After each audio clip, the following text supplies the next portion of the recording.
Málaga tiene el privilegio, el honor de ser la provincia con mayor número de asociaciones por habitante. Y eso hace que cada asociación tiene una gran actividad cultural. Casi nunca se intercambian los miembros de cada una de las asociaciones en las otras. Por eso se nos ocurrió hace casi 6 años establecer una conferencia cada 2 meses en la que participáramos varias asociaciones para engañar a nuestros asociados, decirles esto lo organizo yo, todo decimos esto lo organizo yo, y al final aquí nos encontramos todo. La verdad que con el tiempo esto de los jueves se está consolidando en Málaga, de lo que nos alegramos muchísimo, porque al final es una reunión de amigos de cada 2 meses.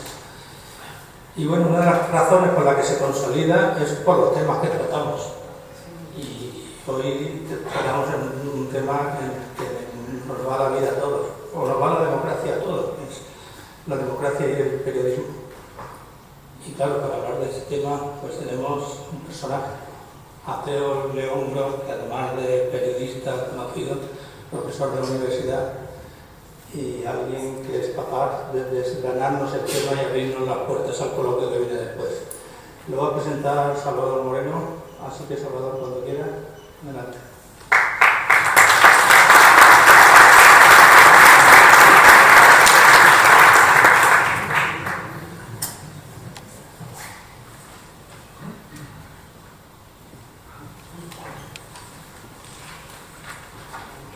Buenas tardes.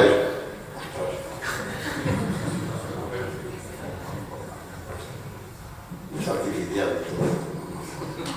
Bueno, tenemos hoy el privilegio de contar con nosotros al profesor, escritor y periodista, y yo creo que amigo de todos nosotros, Teodoro León Gros. Sin duda, una de las plumas más brillantes y una de las cabezas más lúcidas del periodismo español. Profesor titular de periodismo en nuestra Universidad de Málaga y con un amplísimo recorrido por la prensa local, 2 décadas, ¿no? Más, 2 décadas con una columna de referencia en el Diario Sur y otras colaboraciones, y en los principales diarios generalistas de España, del mundo y el ABC, así como en televisión y en radio. Conocido su participación en el Hoy por Hoy con Pepa Bueno hace unos años, cuando las cosas eran un poco distintas a las de hoy. Lo que indiscutiblemente le otorgan ya la condición de maestro de periodista a pesar de su juventud. Actualmente desarrolla una actividad frenética en Canal Sur, con su celebrado programa de mediodía, Mesa de Análisis, y ahora otra Mesa de Análisis. Pues si te faltará Mesa de Análisis, esta vespertina. Además de sus colaboraciones semanales en la cadena COPE, que era en COPE, y el ABC, tanto nacional como en Sevilla.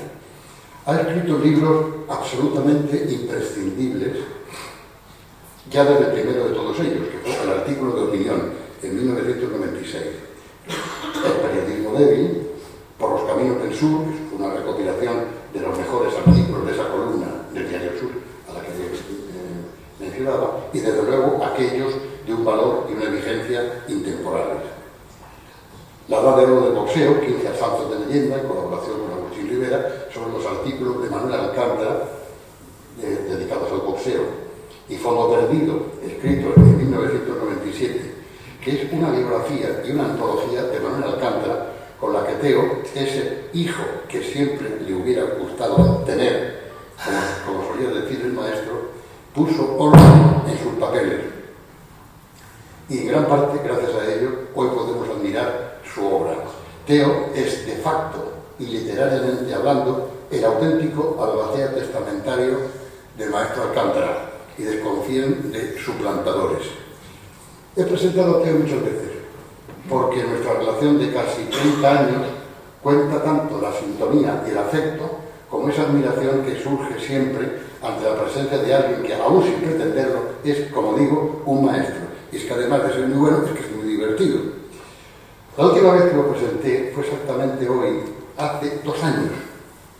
Creo que exactamente hoy, hace 2 años, en el Centro Cultural de la Malagueta, con motivo de la publicación de su último libro, que es La muerte del periodismo.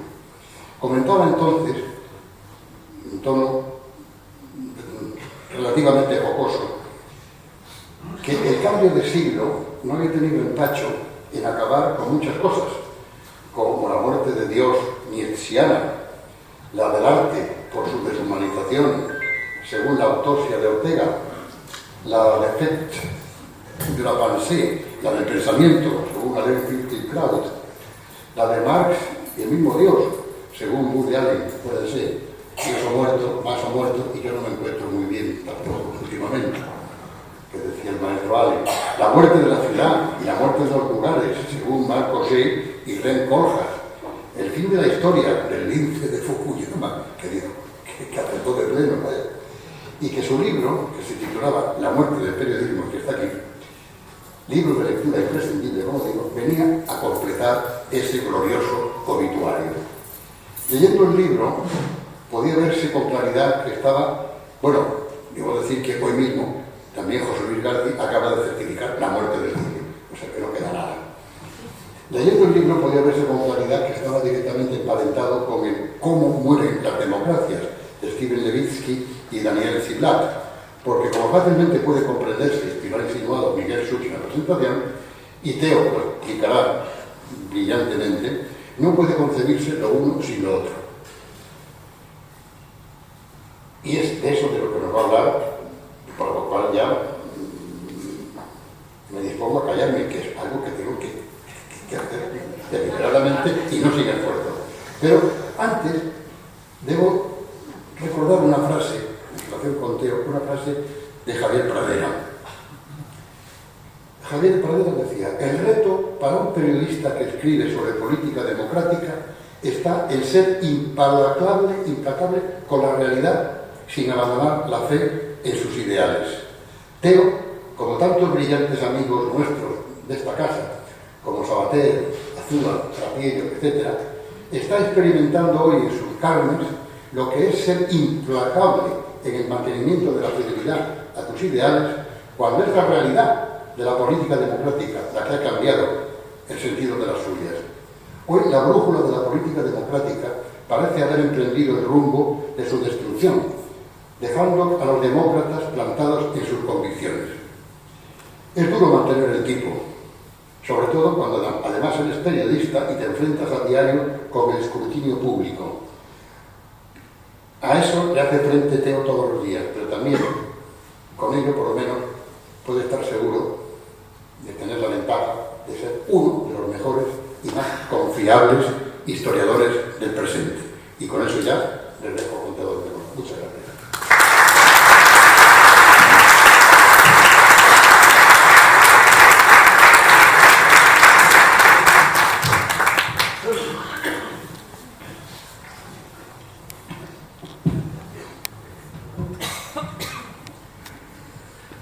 Muchas gracias y buenas tardes. Gracias, por supuesto, a los anfitriones que además han tenido la cortesía de ofrecer los jueves de Vinci en los viernes, porque desgraciadamente los jueves suele ser difícil que pueda estar en Málaga. Y gracias, por supuesto, a Salvador, que como él dice, somos pareja de hecho. Nos hemos presentado tantas veces el uno al otro que ya uno no imagina dar una conferencia si no la presenta a Salvador. Lo de la juventud, Salvador. Cuando yo escribía en el Diario Sur, en el año 95, Salva tuvo la ocurrencia de bautizarme como el jodido niño, por las columnas vitriónicas que resultaban más o menos modestas. Y Salvador no repara en que han pasado 30 años y sigue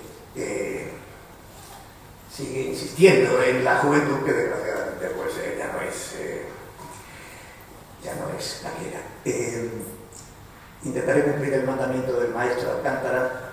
Hoy hace 7 años ya, exactamente el 17 de abril, que nos dejó, y el maestro siempre decía que el primer mandamiento es no aburrirme a Dios sobre todas las cosas, es decir, que confío en cumplir el mandamiento y Salva, si ves que lo incumplo, tú me avisas. Vamos allá. Voy a hablar me han pedido periodismo y democracia.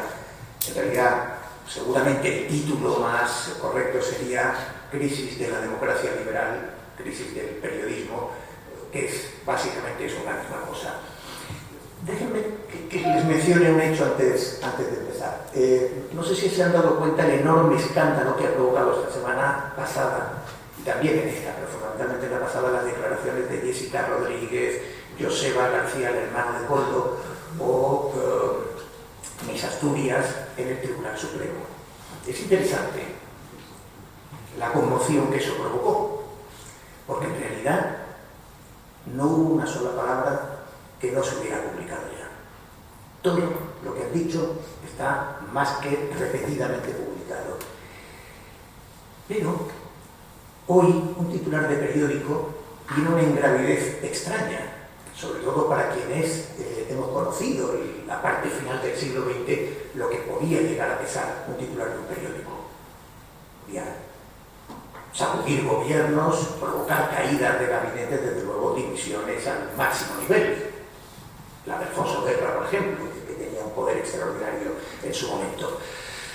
Fíjense que hoy un titular de periódico, un político hoy, se fuma un puro ante un titular de periódico. Es decir, la enorme ingravidez que los últimos 30 años, esos 30 años que van del 95 ahora, explican muchas de las cosas que nos está pasando.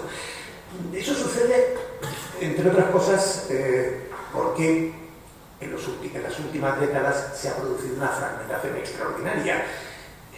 Al final del siglo XX, en la sociedad los ciudadanos teníamos un relato informativo compartido muy consistente. Es decir, salíamos por la mañana y sabíamos lo que había publicado El País, El Mundo, el ABC, La Vanguardia, La Razón. Eran 5 o 6 periódicos.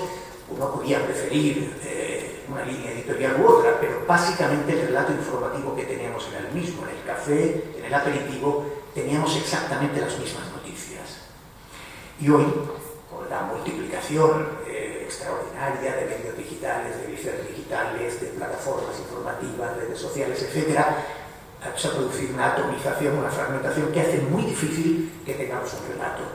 Luego hablaremos de algo que es peor. No solamente no tenemos un mismo relato, sino que a menudo tenemos relatos absolutamente distintos y enfrentados.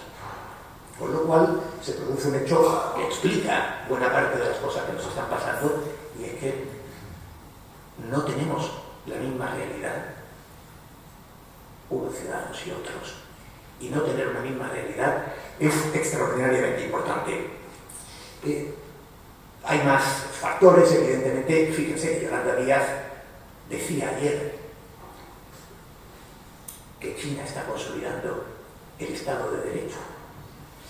Es formidable. Es que la realidad no importa nada. Ella se lo está diciendo a alguien que está encantado de oír que China está consolidando el Estado de Derecho. Y da igual que la conexión de esa frase y la realidad sea inexistente. Es evidente que en China se reprimen las minorías, se persigue incluso hasta el exterminio de la minoría uigur, no se permiten las aventuras territoriales, digamos ya para Hong Kong o para Taiwán, las amenazas, por supuesto la homosexualidad y suma y sigue. Otra idea, en fin, es un régimen de un partido único, sencillamente, ¿no? Podría seguir enumerando algunas noticias de las últimas horas que seguramente son gráficas. Por ejemplo, este domingo, el primer periódico de España y la primera cadena de radio de España titulaba que se habían producido movilizaciones masivas de las mareas blancas en protesta por la sanidad. 9 manifestaciones en las 8 capitales de provincia de Andalucía y en Motril. La suma de todas eran 22.000 personas. En una ciudad como Málaga, de más de 20 millones de habitantes, había 3.500 más o menos. Es la mitad, por ejemplo, que hubo en otoño, cuando la crisis del privado, o digamos, la 10ª parte de las mareas blancas en la parte final de los gobiernos socialistas, cuando Spiriman promovió aquellas mareas blancas. Evidentemente no eran movilizaciones masivas, pero se publica con una absoluta normalidad algo irreal. Y nos recuerda que la devaluación de la realidad, la devaluación Corrección de la verdad permite que esto se haga de una manera absolutamente cotidiana, sin ningún escándalo para nadie, y que nos hayamos acostumbrado a que las cosas sean así. Y esto, por supuesto, tiene enormes consecuencias políticas. La democracia liberal se construye con varios pilares. Evidentemente el primero es la separación de poderes, pero con un poder complementario. Se ha creado la famosa leyenda falsa del cuarto poder. Edmund Burke nunca dijo en el Parlamento británico, mirando a la tribuna de prensa: ustedes son el cuarto poder y también son un poder necesario para la democracia. Entre otras cosas porque en el Parlamento británico no había tribuna de prensa. Pero la leyenda siempre mejora la realidad. Quien dijo lo del cuarto poder fue irónicamente Balzac, y quejándose de la prensa sensacionalista, ¿no?, de los canards franceses. En cualquier caso, en la construcción de las sociedades democráticas, la separación de los tres poderes fundamentales es determinante, y también un cuarto poder, que es el que lleva a los padres de la Constitución americana, Jefferson, cuando dice: si me dieran a elegir entre un país con gobierno y sin periódicos, o con periódicos y sin gobierno, con toda seguridad escogería esto último. Es decir, eran ya conscientes de que el poder sin control siempre tiende al abuso. Y uno de los problemas que tenemos ahora es cómo se han debilitado los controles democráticos, empezando, y de manera muy determinante, por el periodismo. Esto debe llevarnos a plantear la cuestión, como es obligado a hacer siempre, a partir de la pregunta de ¿por qué? ¿Por qué ha pasado esto? Hay una tentación presentista, siempre la hay, a buscar en algo muy importante y reciente la atribución de las causas. Y esto casi siempre lleva, de un tiempo a esta parte, a señalar a Trump, que parece el monstruo de las galletas de la democracia, que lo es en parte, evidentemente, pero como si fuera Trump el que lo hubiese provocado. Es verdad que la campaña de 2016 de Trump es un hito de una enorme importancia. En el año 2016 además coinciden dos hechos: la campaña de Trump y el Brexit. Y la campaña de Trump y el Brexit, una de las cosas que demuestran, que nos ponen ante los ojos y que no nos podíamos creer, es que efectivamente la verdad había dejado de importar. Y esto es un hecho absolutamente trascendental. La verdad había dejado de importar. La verdad no pesaba. Fíjense que en la democracia estadounidense hay algo muy curioso. Los periódicos en Estados Unidos siempre han recomendado el voto en las presidenciales. Es decir, un periódico siempre, en vísperas de ir a las urnas, siempre dice: vote a este candidato o vote a aquel otro. Y siempre se ha visto que hay una relación fuerte entre los periódicos, captan la opinión pública, evidentemente, el ánimo de la sociedad, y siempre ha existido una relación entre la elección y la línea editorial de la prensa. Obama es un caso muy claro. Obama tuvo un 95% de apoyo de periódicos republicanos que apoyaban al candidato demócrata, o en otras ocasiones periódicos demócratas habían pedido el voto para el aspirante republicano. En 2016, el 96% de los periódicos pide el voto contra Trump. Ni siquiera lo piden por Hillary, sino dicen abiertamente: no voten a este señor, que es un peligro, que es lo peor que le podría pasar a la democracia estadounidense. Y Trump gana. Y por primera vez nos quedamos diciendo: ¿eso es lo que influyen los periódicos? En el caso del Brexit, ya lo saben, el Brexit, en una sociedad tan bien vertebrada informativamente como es el Reino Unido, se construye enteramente sobre una mentira, sobre el famoso cheque de 350 millones que cada semana los británicos enviaban a la Unión Europea y que favorecían fundamentalmente a los PIGS, a los países del sur. Y ya saben que con ese acróstico peyorativo se refería a Portugal, a España, a Grecia y a Italia. Y decían Esos 350 millones, desde el momento en que salgamos de la Unión Europea, irán a la sanidad, al sistema público de salud, y el Reino Unido será otro, aparte de que no seguirán entrando inmigrantes. Bueno, ya saben que en el Reino Unido hay una cierta desolación porque el sistema público de salud está peor que nunca, porque siguen entrando inmigrantes masivamente y porque salir de la Unión Europea le ha supuesto evidentemente un fuerte retroceso al Reino Unido. Ganó la mentira. Es decir, lo que 2016 lo que nos puso ante los ojos es de qué manera la mentira empezaba a ganar con una potencia extraordinaria. Y es verdad que seguramente hay un ensayo estupendo de Yasha Monk que se llama El pueblo contra la democracia, porque eso lo votaba el pueblo, claro. Y decía, el 2016 nos supone un golpetazo porque no nos podíamos imaginar que eso pudiera ocurrir. Y es verdad. Es decir, ahí y a partir de ahí han pasado cosas que no nos podíamos imaginar que pudieran ocurrir. Pero lo cierto es que Trump no inventa nada. Trump sencillamente cogió, entendió la situación, entendió el viento de la historia, entendió que eso era así. Como él dijo perfectamente, puedo liarme a tiros en la Quinta Avenida y no van a dejar de votarme.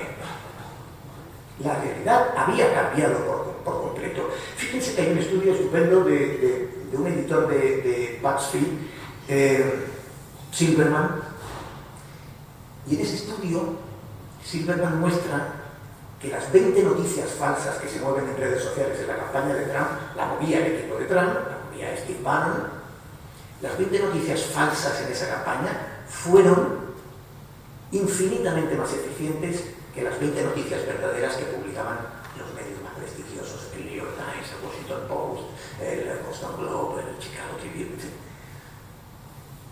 La noticia estrella de la campaña de Trump, casi 2 millones de impactos en Facebook, es que el Papa apoyaba a Trump para presidente.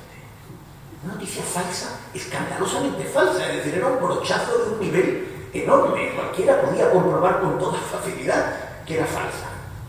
Y sin embargo, fue la gran noticia de esa campaña. Y insisto, reparen en de lo que estamos hablando. La irrelevancia de la verdad. Es de eso exactamente de lo que estamos hablando.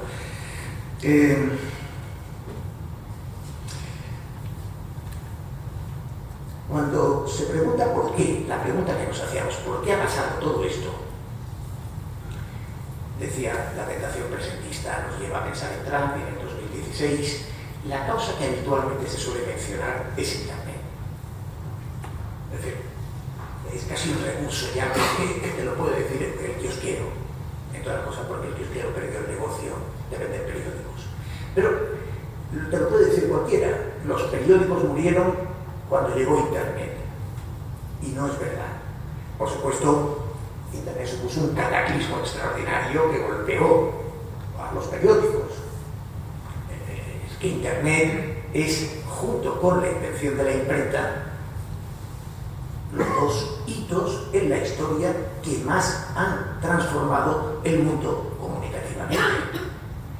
Y lo hemos hecho mucho mejor nosotros que entonces. Entonces ya saben que tuvimos siglo y medio de guerras de religión que surgen en el momento en que empiezan a circular las ideas y a confrontarse con las ideas. Prácticamente se suele situar en 1697, al final de la guerra del Palatinado, el término de ese siglo y medio de guerras de religión. Pero Internet, por supuesto, también ha supuesto un cataclismo formidable. Hemos tenido el privilegio como generación de vivir algo así en directo. Todavía no ha terminado y ojo que seguramente la inteligencia artificial llevará todo mucho más lejos, pero en cualquier caso Internet influye, pero no fue Internet de donde viene todo esto. Seguramente se puede situar bien en el comienzo de los procesos de concentración de la prensa en los años 80. Finales de los 70, fundamentalmente de los años 80. La prensa, durante el siglo XX, la primera parte del siglo XX, los periódicos eran empresas normalmente autónomas, casi siempre familiares, mucho carácter vocacional, es verdad que se va transformando a lo largo del siglo, pero 9 de cada 10 periódicos eran empresas singulares. A partir de los años 80, 9 de cada 10 periódicos forman parte de un grupo.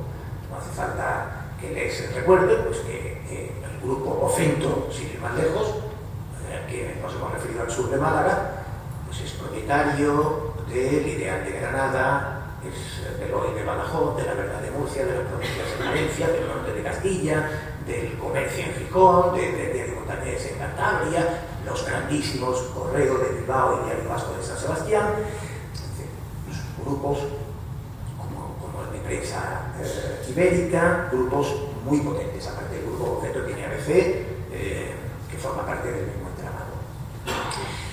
Empieza esa concentración, era una concentración perfectamente lógica, es decir, lo que se buscaba era sinergias. Si tú unes 15 periódicos y montas una redacción, la redacción de Nacional o la redacción de Economía, pues es la misma para los 15. Es decir, abaratas muchos costes. Era una idea lógica y eficiente. Pero eso lleva a un salto, que es un salto de economía de escala, que es cuando eso se transforma en grupos, no de prensa, sino en grupos multimedia. Es decir, empiezan a unirse con radios y televisiones, ya lo saben. El grupo editor de España, el Grupo Planeta, pues es propietario de Antena 3, que es la televisión con más audiencia, de Onda Cero, la tercera de las privadas, el diario La Razón.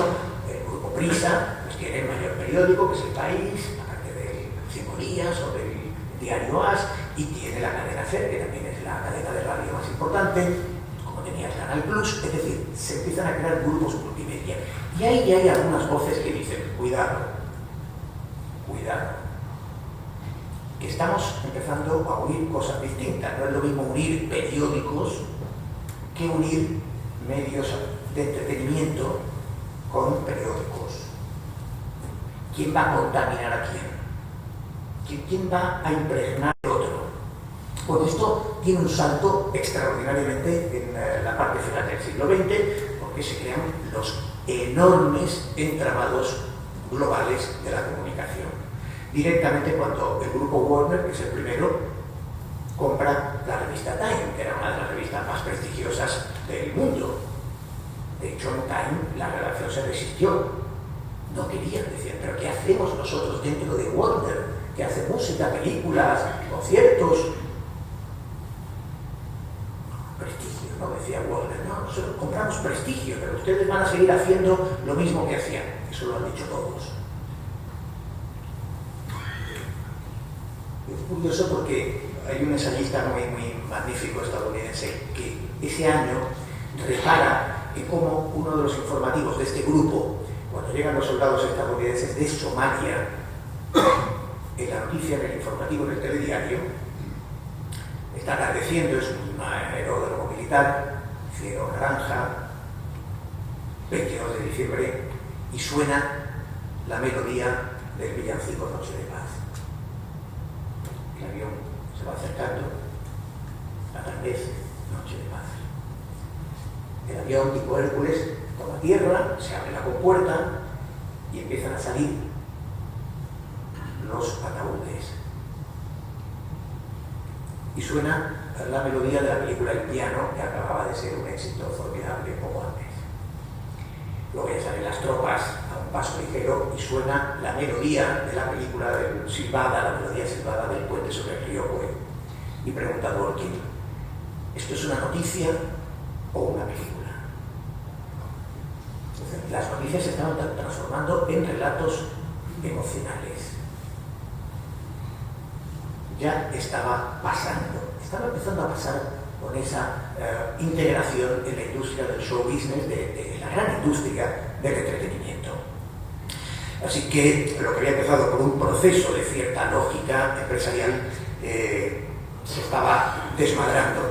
Hay una teoría de la conspiración, siempre hay una teoría de la conspiración que sería de cualquier fenómeno si no la tuviera, que surge de un ensayo de Huntington, el famoso ensayista del choque de las civilizaciones, en el que Huntington dice que en Estados Unidos hay una conmoción extraordinaria después de la dimisión de Nixon, del caso Watergate. De hecho, el caso Watergate le acompaña inmediatamente el caso de la venta de armas al régimen pakistaní, que es un reportaje de una enorme influencia, pero sobre todo venimos de Vietnam y de cómo los periodistas que entonces iban al frente, acompañaban a las tropas abiertamente, habían mostrado los horrores de la guerra. De hecho, el reportaje de Seymour Hersh de la matanza de My Lai, aquella grupo de soldados que entran en una aldea, hay mujeres y ancianos y los matan a todos, no sin haber violado antes a las mujeres, es uno de los trabajos que generan una mayor opinión contra la guerra en los Estados Unidos, contra la guerra de Vietnam. Y Huntington cuenta que en las élites estadounidenses, en la superestructura, están pensando que los periódicos, que el periodismo, que los medios se han ido de las manos, que ya no están bajo control. Ya no son esos medios de la Guerra Fría que estuvieron dispuestos, cuando se lo pidió el gobierno, a no contar que Eisenhower había sufrido una trombosis para que no debilitara a Estados Unidos frente a los soviéticos. No, ahora incluso ya se empezaba a hablar de la doctrina de oposición permanente, de cómo ese carácter de Watergate, todo el mundo quería derribar a alguien, un ministro, un concejal, quien fuera. Y el poder dice, esto empieza a ser peligroso. La teoría de la conspiración lo que sostiene es que esa superestructura propició que la industria del entretenimiento se fuera comiendo a los periódicos, los integrara y los devaluara. Es relativamente posible que algo de eso sucediera, pero desde luego esa no es la causa. La causa más prosaica, la explica muy bien Philip Meyer, es la codicia de los lectores. La codicia de los editores. Los periódicos llegaron a ser una máquina extraordinaria de ganar dinero. Enorme. Como un escaparate publicitario estupendo y ganaban mucho dinero. Y efectivamente, integrarse en los grupos multimedia, integrarse en la industria del entretenimiento los hizo ricos. Pero cada vez les iba importando menos hacer periodismo y les iba importando más ganar dinero. Y esto, desde luego, ocurre así. En fin, lo cierto es que ya en esa parte final del siglo XX se empieza a producir un fenómeno sobre el que luego volveré brevemente siquiera, que es la llamada tabloidización. Ya saben, el término tabloide, que para nosotros no significa mucho. En el Reino Unido saben que el tabloide es como se le llama a los periódicos sensacionalistas. Se le llama tabloide porque la prensa seria tenía tamaño sábana, como antiguamente también había en España, y la prensa sensacionalista se publica en un tamaño pequeño, que es el tamaño tabloide. Y el tamaño, digamos, metonímicamente le da nombre al género. En España los periódicos son tamaño tabloide, la prensa seria, con lo cual pues, no tenemos esa distinción. Pero la tabloidización, es decir, el lenguaje, el diseño, el tipo de titular, los enfoques, la falta de seriedad creciente en los periódicos, es esa tabloidización. La integración en la industria del entretenimiento estaba empezando a tener evidentemente consecuencias. La vieja dama gris, como se le llamaba en Nueva York, la New York Times, que parecía el chal de una señora, periódico de gran tamaño, y tenía tanta letra como el Frankfurter Allgemeine Zeitung en Alemania, el periódico que presumía de no haber publicado jamás una fotografía. La primera página del Frankfurter era como en fin, como una iglesia protestante, era el rigor germánico llevado al límite. Todo eso está ya ocurrido cuando llega Internet. Y por tanto, Internet lo que va a hacer es encontrarse un terreno fértil, porque el periodismo, en lugar de estar defendiendo la trinchera del periodismo, ya se había pasado mucho a la industria del entretenimiento, a un periodismo mucho más comercial. En cualquier caso, los periódicos cometen uno de los errores más importantes de la historia cuando llega Internet. Lo llamaron posicionarse. Dar gratis sus contenidos en Internet. O sea, aquello por lo que tú le cobrabas a los ciudadanos en papel, le decías que si quería, que en Internet lo podía leer gratis. Bueno, es un caso de una miopía formidable. ¿En qué momento nadie pensó que iba a llegar un momento en que efectivamente iban a abandonar el papel y la gente iba a dejar de pagar por las noticias? Y es más, iba a dejar de entender que se pagara por las noticias, que es otro de los grandes problemas que hemos tenido en los últimos años. Se ha intentado volver a las suscripciones, pero no termina de funcionar. Luego ocurre, bueno, Internet evidentemente empieza a tener un éxito extraordinario, aparecen plataformas atractivas y luego aparece un nuevo fenómeno que va a tener una enorme importancia. Ya en Internet, ya con la aparición de Internet, empiezan a aparecer periódicos digitales. Periódicos digitales que por razones obvias, la tarta publicitaria, la enorme tarta de dinero que se repartía en unos pocos periódicos, de repente hay que repartírsela entre muchos más periódicos. Porque ahí está el Confidencial, el Diario.es, The Objective, el Español, Voz Populi, y suma y sigue, podríamos seguir un rato citando. Así que la tarta publicitaria ya no es para unos pocos, lo que les da un enorme músculo, sino para muchos. Menos. Pero sobre todo, buena parte de esa tarta se la quedan Google y Facebook. Los periódicos hacen las noticias y las monetizan Google y Facebook. Aparecen las redes sociales, y esto es otro hito absolutamente determinante. El año clave probablemente sea 2006, que es el año en que Facebook sale del circuito de Harvard, del circuito de los estudiantes, y se convierte en una red social abierta. Ese mismo año, de 2006, aparece también Twitter, y aparece Reddit, y aparece Spotify. El año anterior, YouTube, que ha sido y es importantísimo, Flickr, Vimeo para vídeos, LinkedIn ya llevaba un par de años, pero digamos en 2006 estalla el fenómeno de las redes sociales. Y ahora me referiré a la gravedad que tiene esto para el periodismo. Pero en definitiva, ¿qué había ocurrido? Internet sí que supuso una glaciación, es decir, en un ecosistema, en un clima, de repente la vida se vuelve imposible para los dinosaurios. La glaciación provoca que desaparezcan los dinosaurios y que aparezcan especies mucho más pequeñas y mucho más ágiles para un nuevo medio natural en que las condiciones de vida son otras. Y evidentemente la glaciación de Internet provoca que los dinosaurios de la prensa, los grandes periódicos, las redacciones de cientos, en el caso de New York Times de miles de redactores, se diezman de una manera terrible.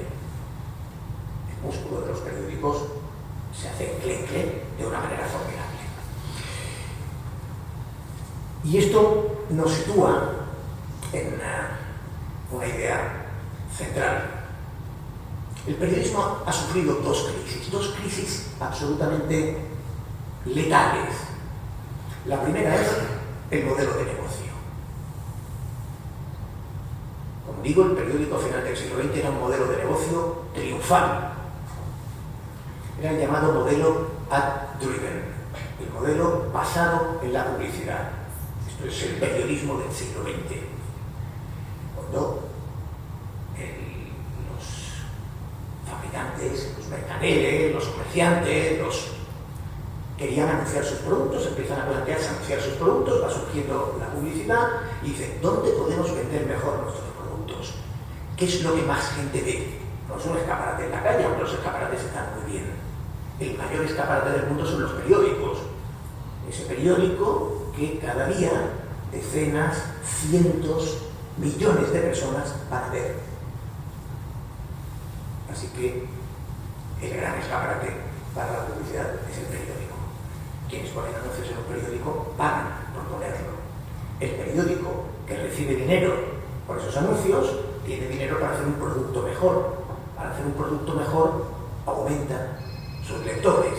Al aumentar sus lectores es más atractivo para los anunciantes, que ponen más publicidad y por tanto llega más dinero, que permiten hacer un producto mejor, conseguir más lectores, más anuncios. Esa es la lógica mercantil obvia, ¿no?, de la prensa de matriz mercantil.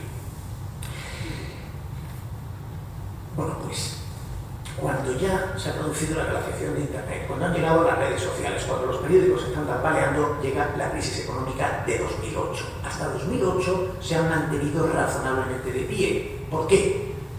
Pues, entre otras cosas, en el caso español es muy evidente, por la burbuja inmobiliaria.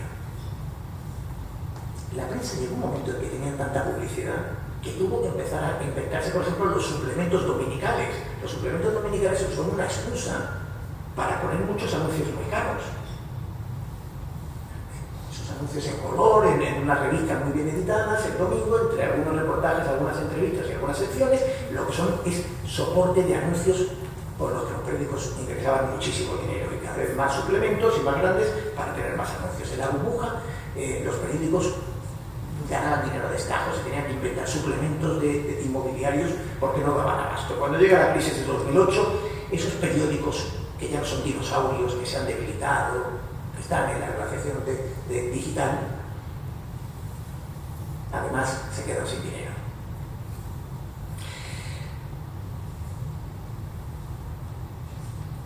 Pues una relación de 500 personas, por ejemplo, de 500 periodistas del país, terminaría en 150 aproximadamente. Imaginen qué potencia puedes tener para hacer un periódico con 500 y cómo pierdes potencia de fuego si lo haces con 150. Eso le pasó a todos los seres. El país resistió mejor porque era más rico, pero los periódicos empezaron a hacer ERE tras ERE y a vaciar sus redacciones. Ya no eran especies pequeñas o ágiles, eran especies débiles, profundamente débiles. Y además, con la crisis económica, además del público ver que es poco atractivo el periódico, cualquier idea de pagar algo ya ha desaparecido. En cambio, las redes sociales, que como les decía me iba a volver a referir a ellas, las redes sociales se han convertido en el gran éxito del público. Pasamos horas, ya saben que un joven puede llegar a pasar 7, 8 horas diarias con su teléfono móvil en redes sociales, pero probablemente nosotros pasamos todos algunas horas. El algoritmo está hecho para que pasemos muchas horas. El algoritmo tiene una capacidad de manipulación extraordinaria, esto está absolutamente estudiado. Supongo que alguno vio ese documental estupendo en Netflix de las redes, en las que los propietarios de las redes confesaban que le habían prohibido a sus hijos usarlas. Eran conscientes de que igual que con el tabaco, el algoritmo trabajaba para generar adicción. Y además, hemos llegado a un momento en que no tenemos dependencia física, es decir, llevamos la pantalla que tiene en el bolsillo, el smartphone, con lo cual en cualquier lugar, en cualquier momento, sacas el teléfono y te trasladas al mundo virtual. La gente dejó de leer el periódico, siguió leyendo noticias, pero no el periódico. Un porcentaje pequeño entraba en la web del periódico para leerlo entero, para leerlo ordenado, jerarquizado, con una coherencia informativa. El 70% del consumo se producía desde las redes, es decir, el que estaba en Twitter o el que estaba en Facebook o el que estaba, veía un titular que le interesaba y lo pinchaba. Pero no leía el periódico, leía ese titular que le había interesado. Los periódicos, que estaban desesperados porque no tenían publicidad y trataban de generar tráfico, que era la última, digamos, corriente para ingresar, los periódicos estaban empezando a utilizar una técnica en las redes sociales conocida como el clickbait, los cebos, los titulares cebos. Lo que le pasó en el traje a Penélope Cruz, que nadie hubiera imaginado. ¿Qué le pasaría? lo que dijo Feijóo, que se ha convertido en la comedia y pinchas. Clickbait. Cebos para hacernos consumir información. No buena información, no la gran información, sino para tentar nuestra curiosidad. Esther McLean, en uno de los mejores ensayos sobre la polarización, dice, o apunta muy acertadamente que la gente ya leía las noticias como una forma de entretenimiento. Es decir, se había consumado aquello que veíamos desde el final del siglo XX. Leemos noticias para pasar un buen rato. Es verdad que lo de cómo pasamos un buen rato tiene su curiosidad. Ya saben que el algoritmo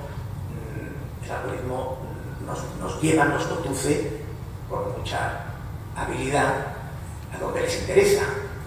Lo que les interesa fundamentalmente es que pasemos muchas horas, que tengamos la gratificación que nos anime a estar horas consumiendo. El algoritmo lo que hace es ponerte en contacto con personas que te interesan y hacer que personas a las que tú les vayas a interesar entren en contacto contigo. El algoritmo crea comunidades.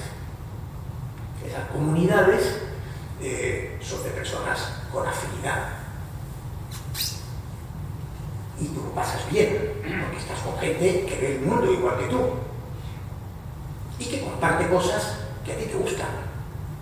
En una comunidad, digamos, antisanchista, pues evidentemente estás compartiendo noticias contra Sánchez, artículos contra Sánchez, temas contra Sánchez y lo pasas bien, te satisface, te gusta leer eso. Lo mismo que en la burbuja, en la comunidad de enfrente, están, digamos, con estímulos absolutamente contrarios, al revés. Y ya les decía antes que esas burbujas, las comunidades se convierten en burbujas conocidas como cámaras de eco. Porque en el fondo, si lo piensan, si analizan cómo nos relacionamos en las redes, en esas comunidades uno pone un titular, a ti te gusta, lo compartes para que a otro le guste y lo comparte y todos estamos compartiendo lo mismo que nuestra comunidad. El mismo relato informativo, la misma visión del mundo. Es decir, la realidad, cada vez tenemos menos perspectiva general sobre la realidad y más sobre un trozo de la realidad, el que nos satisface, el que nos hace pasar un buen rato y que le quedamos horas en esa red social. Los psicólogos experimentales lo han estudiado como sesgo de confirmación. Tenemos un sesgo que nos hace leer aquello que nos va a gustar leer. Y rechazamos lo que no nos va a gustar. Decía que había dos crisis. Una, el modelo de negocio. Y otra, que es una crisis más profunda, una crisis ontológica, que tiene que ver con la esencia misma del periodismo. Y es la verdad.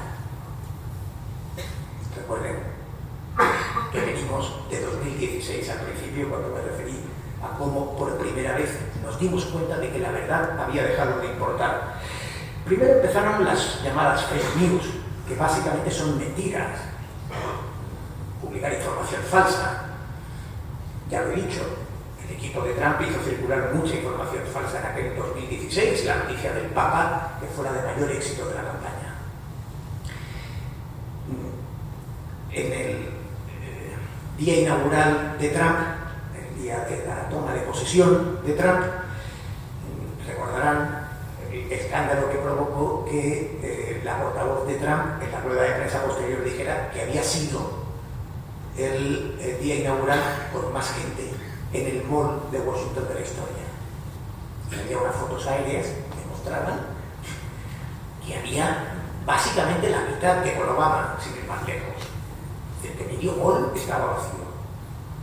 Y cuando le dicen a la portavoz de Trump, que se llama Kellyanne Conway, le dicen, pero oiga, que esto es falso. Dice ella, no, estos son hechos alternativos. Cuidado que nos reímos porque resultó muy cómico, pero estaban inaugurándose los hechos alternativos, que han proliferado extraordinariamente. Las fake news en el fondo no deja de ser la dialéctica que ha habido a lo largo de toda la historia. Quiero decir, la mentira y la verdad siempre han estado en disputa, siempre ha habido quien ha luchado contra la verdad y lo ha hecho con mentiras. Hasta cierto punto se puede decir que la mentira es una forma de respetar la verdad. Peleas contra ella, sabes que la verdad es lo importante, lo esencial, y por tanto la combates, ¿no? Porque te interese. Pero entramos en un ciclo, que ustedes habrán oído naturalmente hablar de él muchas veces, que es la posverdad. Lo plantea Harry Frankfurt, el filósofo Harry Frankfurt, en un libro llamado On Bullshit. Se podría traducir como sobre las gilipolleces, pero mejor traducirlo sobre la charlatanería. La posverdad es algo mucho más grave, y es en lo que estamos. No es publicar mentiras, es que la verdad no importe. La posverdad es el desprecio hacia la verdad. Es que da igual. El periodismo a lo largo de la historia se había basado en una distinción fundamental. Los hechos y las opiniones. Las opiniones son libres. El prontuario que tenía C.P. Scott en el Manchester Guardian, en el actual Guardian, que decía facts are sacred, comments are free. Las opiniones son libres, pero los hechos son sagrados. Y los hechos estaban dejando de ser sagrados. Grealish, el filósofo Grealish, dice: para mí la posverdad es pensar que tus opiniones valen más que los hechos. Y tu visión del mundo se impone. Y no están dispuestos a que los hechos lo alteren. En fin, y esto es evidentemente lo que ha destruido esa crisis ontológica del periodismo. Ya digo, el periodismo es inseparable de la verdad, de la relación con la realidad. Es el relato de la realidad, fundamentalmente. Es el que nos sitúa a los ciudadanos. Cuando en la Constitución leemos los ciudadanos tienen derecho a recibir información veraz, fíjense que convierte al ciudadano en protagonista. Es un derecho pasivo. La sociedad tiene derecho a recibir información veraz, porque tú, para ser un ciudadano competente, tienes que estar bien informado. Y los periódicos son el instrumento que las sociedades democráticas han desarrollado, con unos privilegios, por cierto, importantísimos para hacer su trabajo, para que los ciudadanos pudiéramos recibir información veraz. Y hemos dejado, en muchos casos, de recibir esa información. No necesariamente porque los periódicos no lo publiquen, insisto. Volvamos al principio. Todo lo que decían Jessica Rodríguez, Miss Asturias, Joseba García, etc., estaba publicado en los periódicos, pero cuanto pesa es cuando se oye en una sala del Tribunal Supremo. La verdad judicial sigue todavía teniendo cierta relevancia, la verdad periodística no.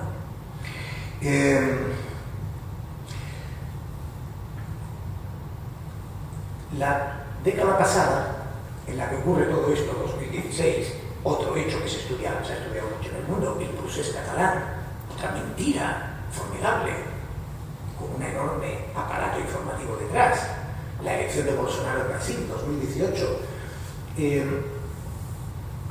se observa que la crisis de 2008, donde he puesto antes una frontera, empobrece mucho a las sociedades y les hace perder confianza en las instituciones. Y comienza el ciclo populista, el ciclo que se consagra con la victoria de Trump, pero que tiene, ya digo, en Bolsonaro, en el Procés y en otros muchos políticos. Seguramente nos es muy fácil reconocerlo, sin ánimo de entrar en debates partidistas, nos es muy fácil reconocerlo en España en el año 2023, la campaña que hizo el Partido Socialista, a partir de que tuvo el viento de cola de los pactos que torpemente Mazón había acelerado en Valencia con Vox y que son utilizados como argumento, pero Pedro Sánchez toda esa campaña la hace hablando, algunos lo recordarán, de los cenáculos mediáticos y empresariales que conspiran contra el gobierno legítimo que es su gobierno, de los jueces. Ninguna sorpresa. El populismo casi siempre los líderes populistas casi siempre ponen el foco. Gideon Rachman tiene un ensayo estupendo que se llama La era de los líderes autoritarios, en los que estudia a Trump, a Putin y a tantos otros, y dice, hay algo que une, que vincula a todo líder populista, tiene una seña común, que es atacar a los jueces y atacar a los medios. Es decir, atacar a quienes pueden defender la verdad. Por eso Pedro Sánchez, cuando se toma esos 5 días, vuelve y lo primero que hace es empezar a hablar de la máquina del fango, de los pseudomedios, y a desacreditar, porque lo que se estaba publicando ya sobre el caso Koldo y sobre su mujer, el hermano, etcétera, etcétera, sabía que era devastador. Pero también entendía, como Trump, perfectamente, que esto se podía manejar. Que en un mundo de burbujas informativas, si tú generabas en tu público, en tu clientela electoral, esa percepción de que los otros eran una máquina del fango que atacaban a los buenos y los malos, en fin,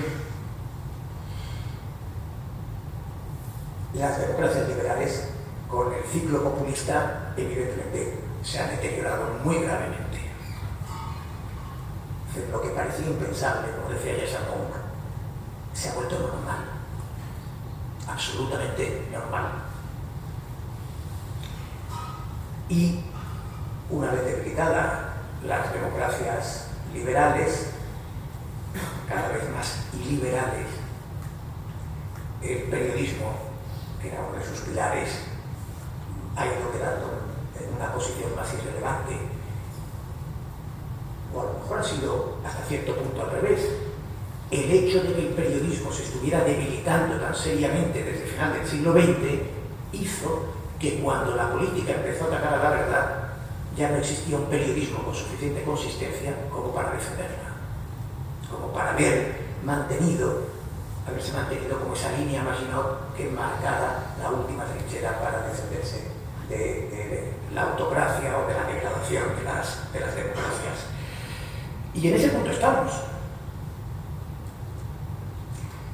El periodismo, por supuesto, no va a volver a tener ninguna consistencia hasta que no encuentre un nuevo modelo de negocio. No lo ha encontrado. Mientras el periodismo no tenga modelo de negocio de éxito, no puede tener éxito. Entre otras cosas, por un argumento obvio que se descubrió a principios del siglo XX. Si tú eres independiente económicamente, puedes ser independiente editorialmente.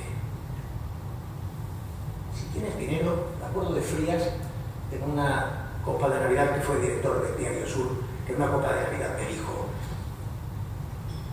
la alcaldesa me ha pedido tu cabeza.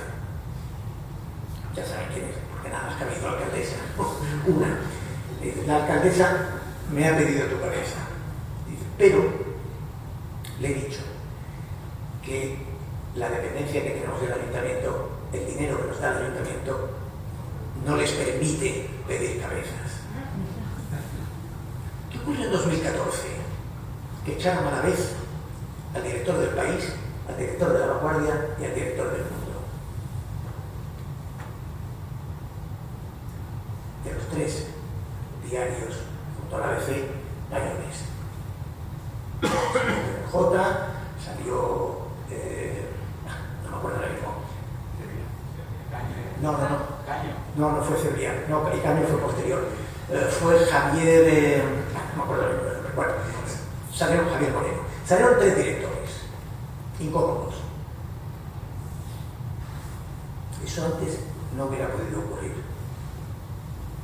Pero en un periódico débil, en el que sí dependemos mucho de las subvenciones públicas, de los patrocinios, de los anuncios de los ministerios, del gobierno, de las comunidades autónomas, de los ayuntamientos, de las diputaciones, dependemos mucho. Evidentemente hemos perdido mucha independencia económica. Y cuando pierdes la independencia económica, pierdes la independencia editorial. Por tanto, sin un nuevo modelo de negocio y las suscripciones no lo está haciendo, no, el periodismo no será el mismo. Y sin periodismo pues es posible que las democracias tampoco vayan a ser exactamente lo mismo. Tal vez formulado así sea muy apocalíptico. Todavía hay periodismo y todavía hay democracia. Es verdad que como contrapoderes, como contrapesos, los famosos check and balance, que entendieron muy bien los padres de la Constitución estadounidense, están muy devaluados. También en Estados Unidos ya han visto cómo se ha manejado Trump con los jueces o cómo amenaza con echar al responsable de la Fed. Los contrapoderes están muy devaluados, pero existen todavía y existe un instinto, creo, de defensa de la democracia, pero veremos el recorrido que tiene. De momento las cosas son las que son. Gracias.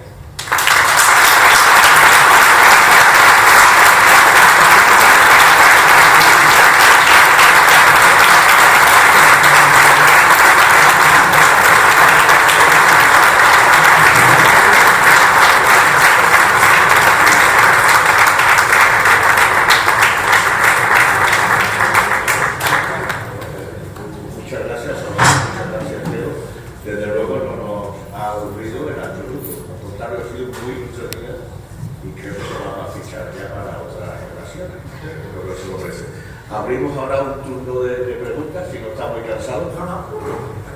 Que sea todo lo breve y concisa posible. Y yo no tengo un micrófono de mano. Lo vamos a pasar. De verdad.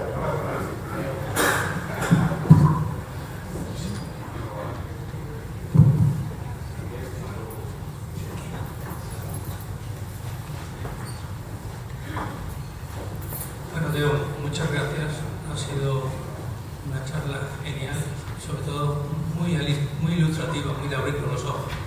Y yo quería hacerte una pregunta muy concreta. ¿Qué influencia crees que puede tener o está teniendo la inteligencia artificial en la creación de falsos relatos?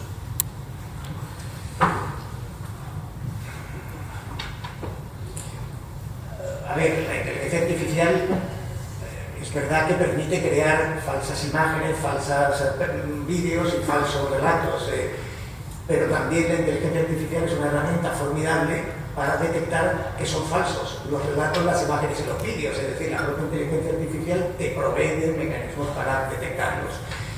Hoy por hoy, en un periódico podemos hacer una cosa que no se hacía antes. Tú ahora mismo alguien te coloca en una red social una fotografía falsa, por ejemplo, es como hicieron no recuerdo recientemente en una manifestación que pusieron unas imágenes de una protesta de otro país, ¿no?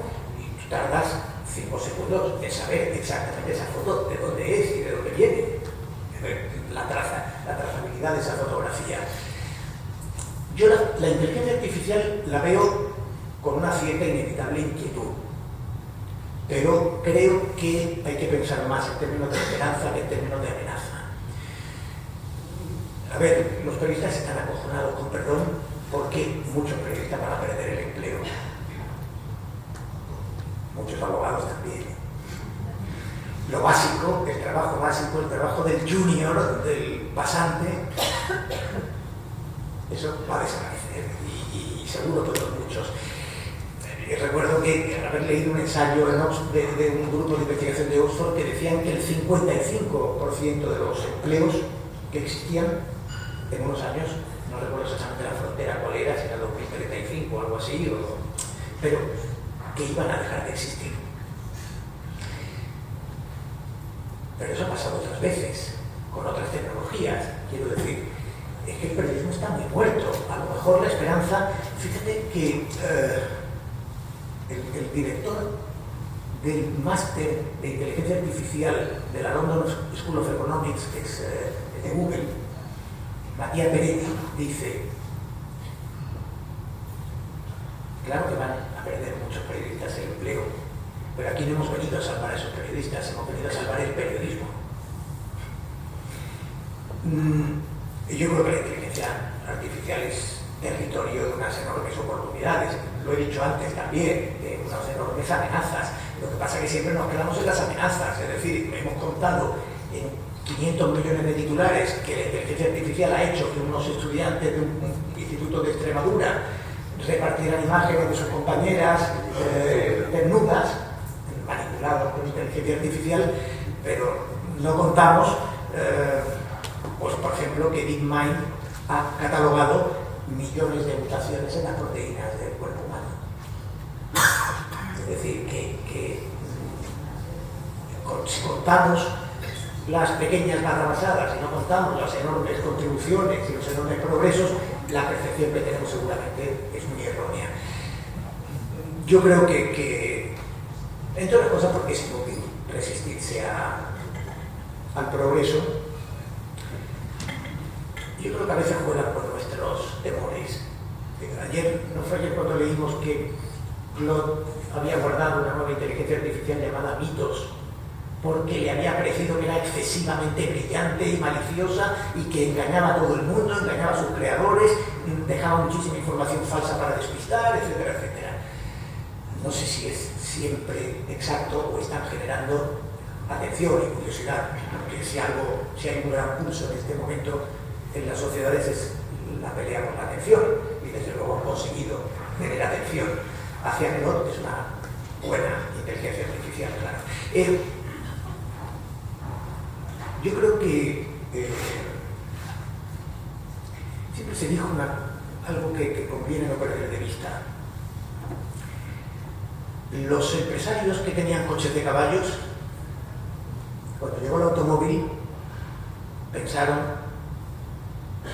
¿quién puede querer ir en una máquina que hace ese ruido infernal perdiéndose la tranquilidad del paseo y del paisaje? Ningún empresario de coches de caballo invirtió en automóvil.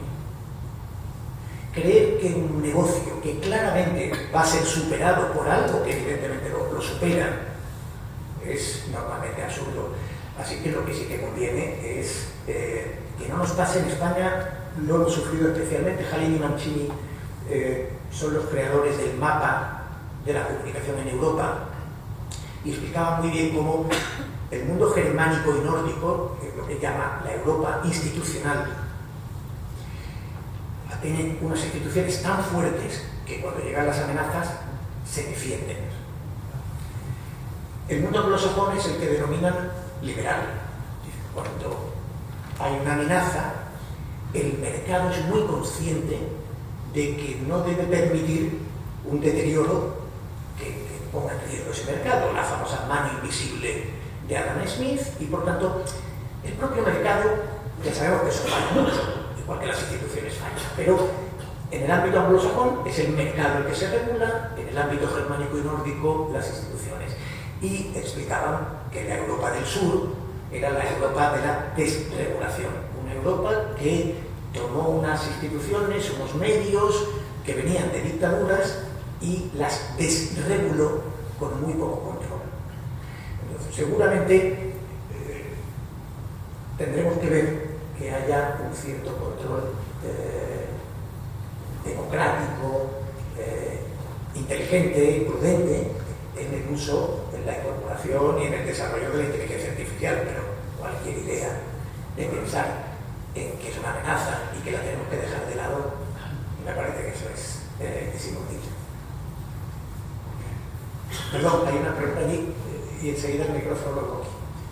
Hola, Teo. ¿Qué quieres que te diga? Ha sido absolutamente brillante, o como se dice ahora en la red, brutal, ¿no?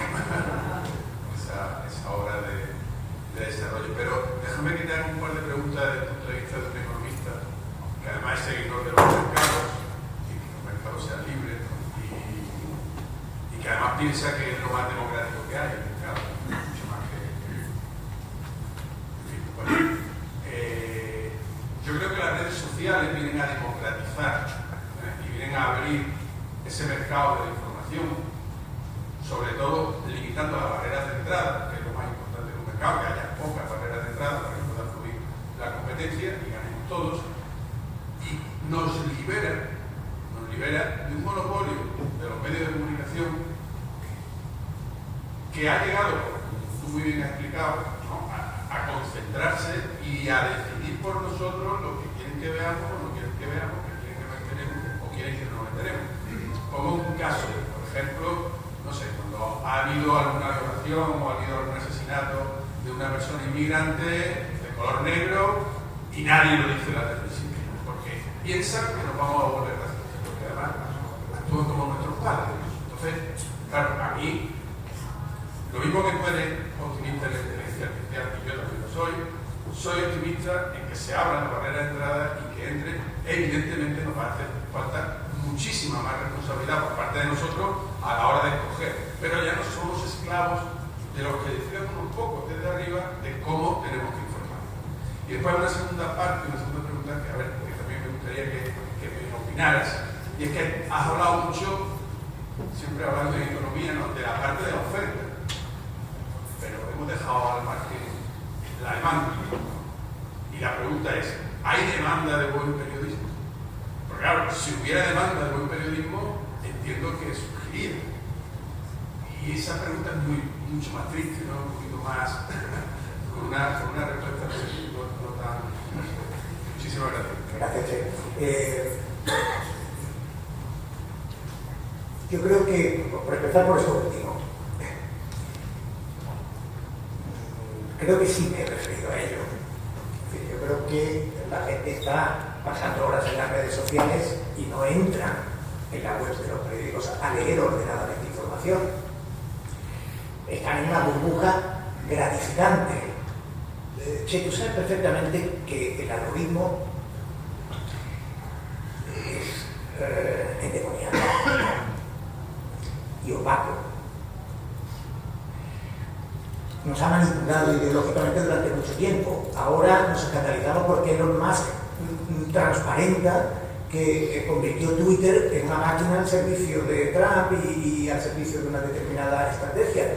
Pero era lo que había sido desde el primer momento, solo que en el lado contrario. En el lado contrario escandalizaba menos, pero había sido exactamente lo mismo. No hay demanda. No hay demanda porque, como tú muy bien dices, si hubiera una demanda potente, pues a ver, hay consumo de periodismo, y de buenos periódicos y de buena información, pero no suficiente, está claro. Yo creo que las redes sociales hay que promover directamente que haya una prohibición, desde luego, para los menores. Y yo no estoy lejos de pensar que tal vez debiera ser así, del mismo modo que a los menores no les permitimos conducir o en teoría no les permitimos consumir alcohol, pero bueno, en fin. Evidentemente, yo sí creo que hay una responsabilidad social, sobre todo con los menores, en el asunto de las redes sociales con respecto a los mayores. Pues es evidente que cada uno se destruye un poco como quiere, ¿no? Yo creo que las redes sociales es verdad que han sido un instrumento democratizador, abierto, que ha roto que ha abierto ventanas en algunos sitios que era necesario abrir. Pero el periódico, por ejemplo, era un producto muy elaborado por la cultura democrática, por las sociedades democráticas, por la teoría de la responsabilidad civil. Es decir, los periódicos eran muy conscientes de la clase de actor que eran en el sistema democrático. Y había periódicos de derechas y periódicos de izquierda. Es verdad que como eran empresas, y empresas cada vez más exigentes, pues normalmente no había muchos periódicos, por ejemplo, comunistas, porque los empresarios no querían invertir en comunismo. Tiene cierta lógica, pero el Partido Comunista, en ese entorno ideológico, siempre ha tenido revistas, publicaciones, periódicos del propio partido. Bueno, es lógico que hubiera mayores proyectos empresariales de un lado que de otro. Se cubrió al principio con Internet y con las redes, pensamos que era la democratización. Yo creo que al final ha sido un poco la ley de la selva. A mí me parece que esa conciencia por parte del sistema de que haya un instrumento que, insisto, es un derecho fundamental que está en la Constitución, el derecho a la información. Es decir, que en realidad la propia sociedad debería de tener mecanismos de verificación, de control sobre, en parte sobre los medios. Lo que ha ocurrido, sí, tú lo sabes muy bien, es que la libertad de prensa se le conquistó al poder.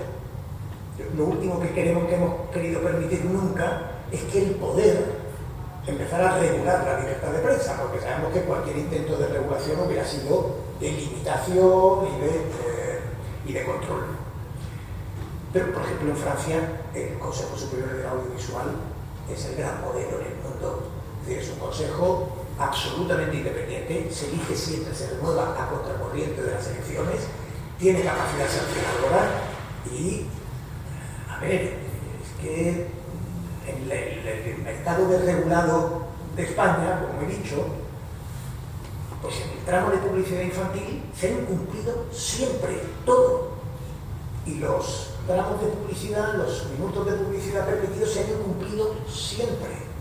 Y el poder político en España intercambiaba con las empresas periodísticas cuando llegaban las denuncias desde Bruselas por incumplimientos graves, pues entonces el gobierno de un lado y de otro, pues con Antena 3 o con Televisión Española, con Telecinco se intercambiaban, entonces te quitaba al director de informativos, te ponía uno más cercano, te doy una TDT, tú me das. Esos cambalaches del poder político y los medios evidentemente son indeseables. Pero en una sociedad democrática, y ya digo, hay otras en la germánica o la nórdica o la propia anglosajona, con una visión más liberal, han demostrado tener más recursos, no todos los recursos. Esto ha pasado, estos fenómenos que hemos descrito pasan en todo el mundo.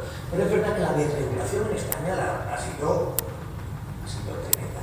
Y en las redes sociales es tremenda. Y yo creo que una sociedad democrática tiene que defenderse. Y la defensa,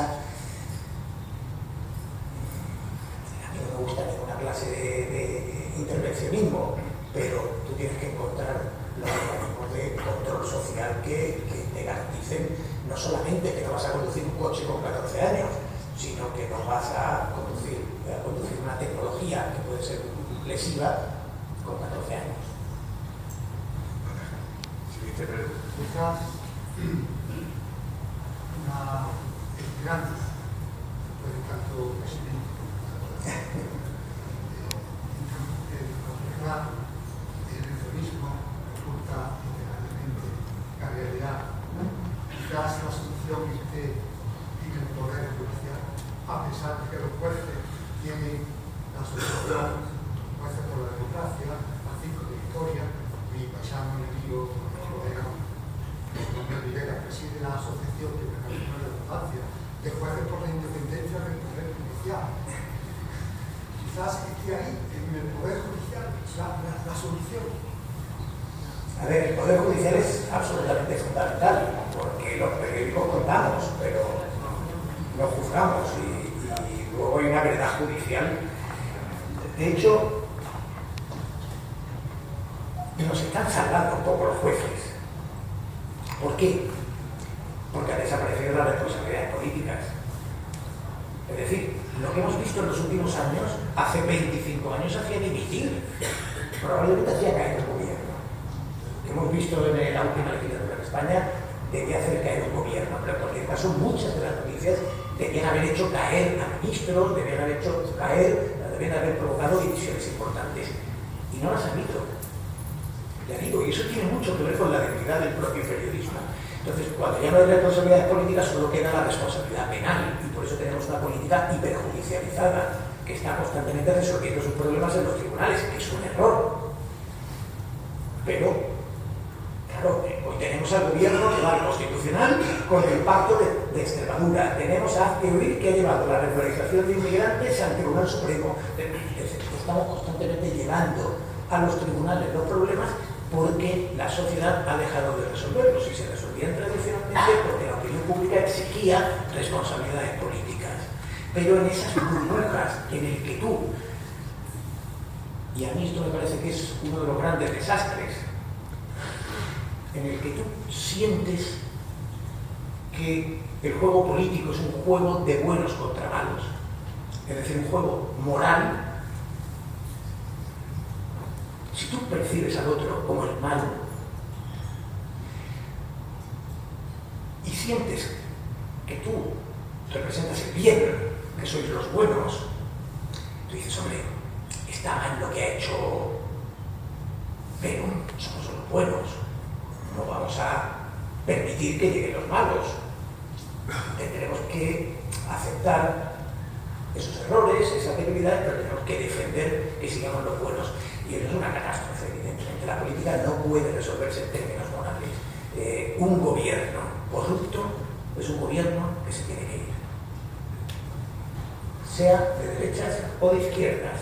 Y el gran problema no se va a resolver hasta que quien es de derechas se lo exija al político de derechas y quien es de izquierdas se lo exija al de izquierdas. Es muy fácil exigírselo al otro. Es gratis, es magnífico. Fuera. Eso solo sucederá, solo funcionará cuando se lo exijamos a los nuestros. ¿Qué condición necesaria que para que pase todo esto en el mundo del periodismo, que haya una bajada generalizada en el nivel cultural, intelectual y crítico de la sociedad en general, o si realmente es una consecuencia? Es decir, esa crisis del periodismo ha generado un público mucho menos crítico, mucho menos informado y mucho menos, al final, intelectual o menos enterado de lo que pasa en el mundo. Yo defiendo, y sé que os parece un poco a contracorriente con la charla de hoy, yo defiendo la famosa tesis del optimismo racional, que piensa que el mundo es cada vez mejor.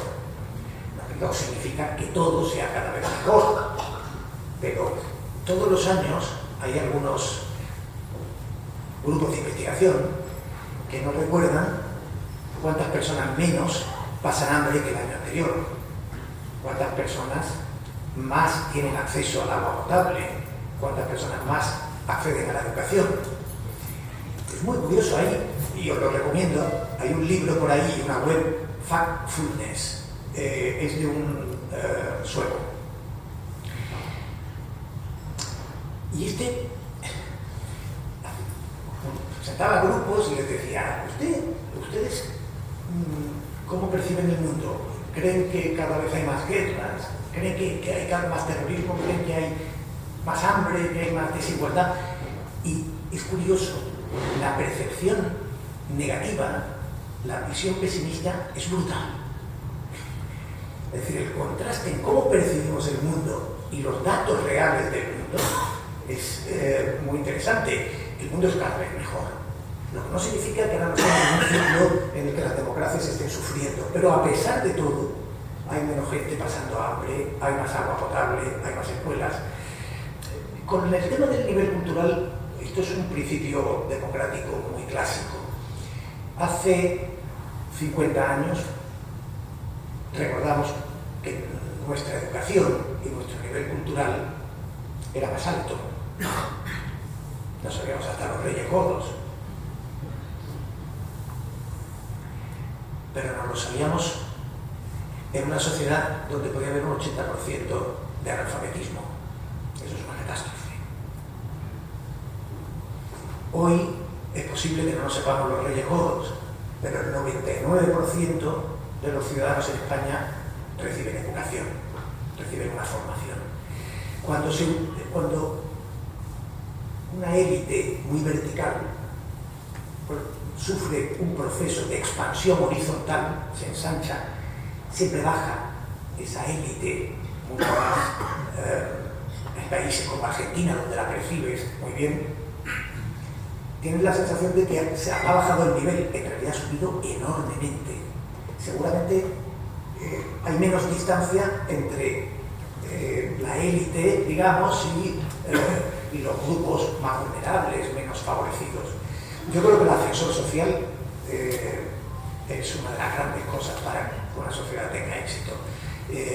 Oportunidades y prosperidad y formación. Y por tanto, yo creo que vamos a una sociedad mejor. Dicho lo cual, evidentemente hay problemas. Pero cuidado. En términos generales, la juventud de hoy es mejor que nosotros. Hablan idiomas, normalmente más de uno. Trabajan en equipo, cuando los españoles hemos pegado un individualismo que llega el premio y decía, estos es una gente, son como bandoleros que van por el monte solo, cada uno lleva sus... Faltaba sociedad civil, faltaba vertebración. Yo veo en los jóvenes cosas extraordinarias en su formación, en su capacidad de competir, en su visión de que el mundo es el tablero de juego y en fin, no se sabe lo que no sé, ¿verdad? Y la educación en España merecería una crítica muy severa para elevar el nivel. Pero veámoslo con esperanza, creo. León, conjugando la palabra tertulia, televisiva, periodista bandolero, periodista puro, ¿dónde podemos encontrar la verdad? Yo cuando veo tertulias, y veo muchas, no sé cuándo me habla el periodista bandolero, el puro, y dónde encontrar la verdad, porque todos quieren la verdad. ¿Cómo encontrar, León, la verdad? No en una tertulia. Para buscar la verdad, abandoné las tertulias y vamos a las páginas de información. La tertulia es un género fundamentalmente de entretenimiento. Fundamentalmente, porque el periodismo puede ser y debe ser entretenido también. Es un género de entretenimiento y su éxito tiene una explicación muy sencilla. Es lo más barato que se despacha en medios de comunicación. De cualquier concurso, cualquier serie, cualquier informativo. Un informativo requiere tener corresponsales en Nueva York, corresponsales en Bruselas, en París. Una tertulia es sentar a 3 o 4 personas a charlar con una cámara o con unos micrófonos y se acabó ese minuto más barato que se hace en medios de comunicación. Y por eso se hacen muchas.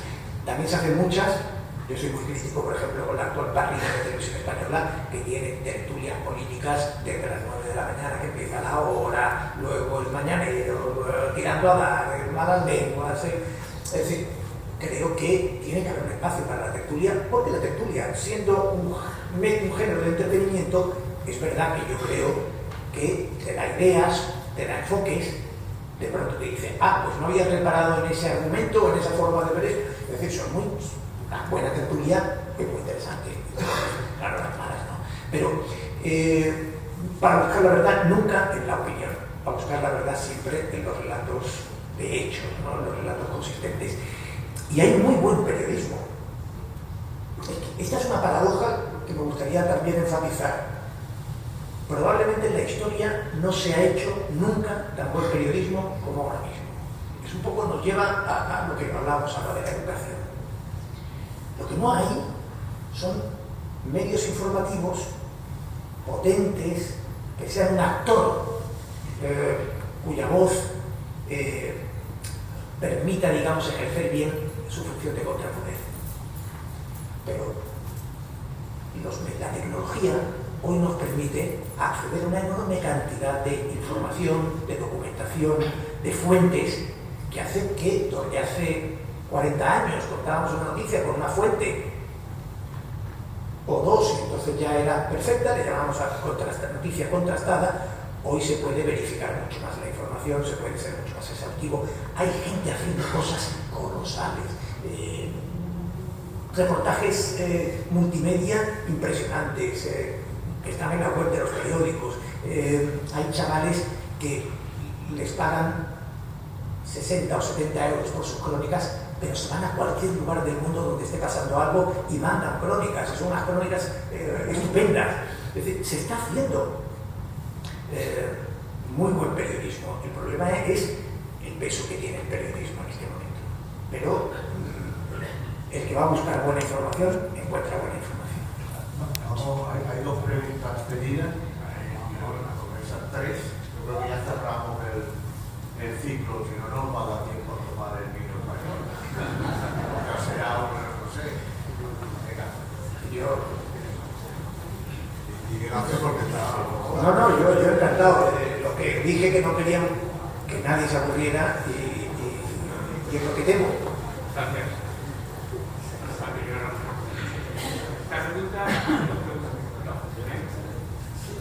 La primera sería en relación a la televisión española. Voy a analizar el tema y queda muy concreto.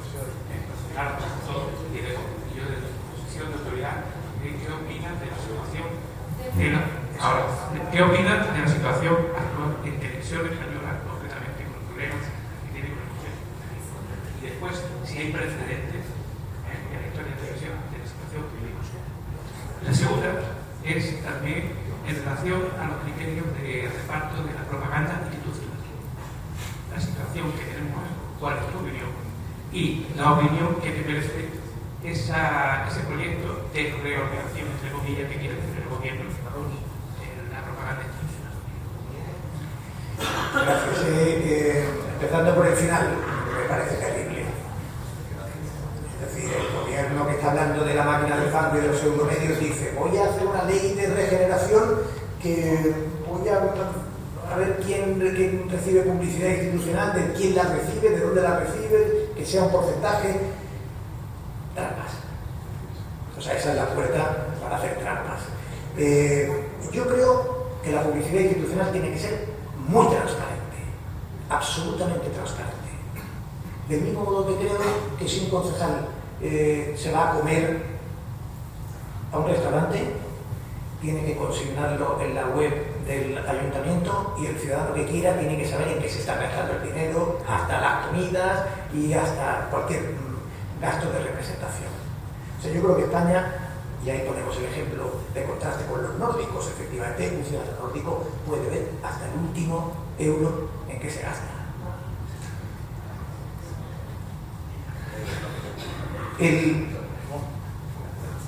La publicidad institucional debería ser absolutamente transparente. Yo le oí a un consejero autonómico, consejero del Partido Socialista en la época de Manuel Chávez, formular la teoría del desarme unilateral. Dijo: esto o lo hacemos todos a la vez o no lo hace nadie, porque ¿cómo voy yo a renunciar a tener un medio público o a gastar discrecionalmente la publicidad institucional y desaprovechar el enorme poder que eso proporciona? Estoy dispuesto a pensar que es malo, y comparto que es malo, pero o todos a la vez o yo no lo hago. Bueno, pues en esas estamos. Yo creo que transparencia absoluta para la publicidad institucional. Y la primera pregunta, que era sobre televisión española. Yo defiendo las televisiones públicas, desde luego no para que haya tertulias políticas desde las 9 de la mañana hasta que acaba el telediario de la noche, salvo un par de series que hay por ahí, ¿no? Eso me parece que es un disparate. Televisión española ha sido para el llamado sanchismo, ha sido un instrumento absolutamente fundamental y una obsesión. Fíjate que cuando se hace el pacto con Podemos, el primer pacto con Podemos, lo primero que pide Pablo Iglesias es la dirección de televisión. Y lo primero que le dice Pedro Sánchez es: pide cualquier otra cosa.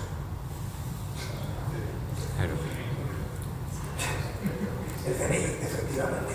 Que tampoco se lo dieron, pero bueno, le dieron algunas, le dieron la Comisión de Secretos Oficiales acceso.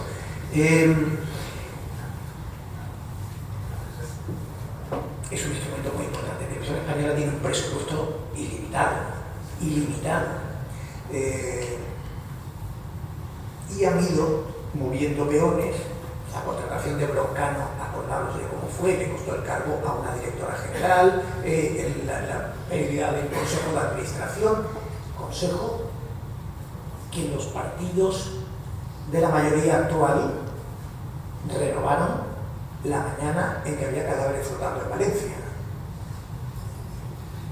Claro, es una televisión absolutamente dirigida en este momento y que toda su programación, 700 millones de euros, se destinan a unos contenidos con una carga, digamos, partidista, ideológica, política muy fuerte. A mí me parece que es un escándalo, pero no por eso, digamos, diría: no, hay que cerrar la televisión española. Seguro que Chesi piensa que hay que cerrar la televisión española porque es un liberal absoluto, pero yo creo que no está mal que haya una televisión española. A mí, por ejemplo, va a parecer ventajista, pero me parece que Canal Sur está haciendo una transformación razonable de la televisión pública. Hay veces que alguien me dice, ¿cómo vas a defender el programa de los viejos, de Juan y Medio? Y digo, ¿cómo lo voy a defender? O sea, que las personas mayores, en muchos casos con pocos recursos, que están en una residencia o que están en una casa y no tienen dinero, que una televisión pública no tenga un espacio puro de entretenimiento para que lo pasen bien. ¿Que quieres que me escandalice de Juan y Medio? Me escandalizo de Malas Lenguas, pero desde luego no de Juan y Medio. Claro.